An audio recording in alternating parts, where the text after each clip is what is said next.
It's Movement Cue Monday, and for this week in our monthly photography and videography series, we're talking shoulder pain. Because if you're on a shoot for a long time and your gear is heavy, like this 1DX, you're probably going to end up having some sort of pain in the shoulder that you're holding here all day long.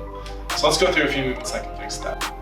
First thing we want to do is an upper trap stretch, because if we're holding the camera up like this all the time, that can get overused. So what we want to do is take the hand and grab a chair next to you, grab onto something.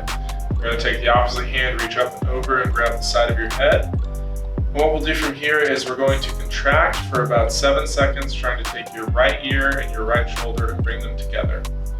So we're going to contract and resist that with your hand for about 7 seconds. And we're going to relax and pull all the way to the left side for a good stretch on the trap. There, we're going to do again, same thing, try and pull those together from this position for about 7 seconds. And then see if we can pull a little further into the stretch. For this, we're going to repeat 3 times, and we can do that 2 or 3 times daily. Second, we're going to do Bruger relief position. Now you can do this with a band or without a band, but I think it works a little better if we use a band. What you want to do is wrap it around your hands. We're going to start in this position here, and from here we're going to take the hands out, straighten the arms and pinch the shoulder blades together. Go back to the starting position. And we'll repeat this for 3 sets of 10. You should feel a nice stretch up in the front, a little bit of burn in the back when you're using those muscles.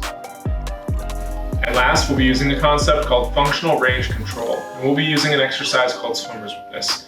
What you want to do is lay on your stomach with your hands above your head, and you're going to control the arms all the way to behind your back, almost like a swimmer.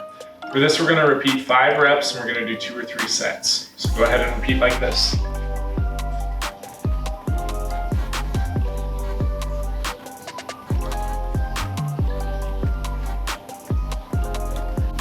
Now you may need a full assessment to actually fix what's going on in the shoulder, but anyone that's having any sort of issues can probably get some relief from these. So go ahead and try them, because if you can fix yourself, you should. And if you can't, we're here.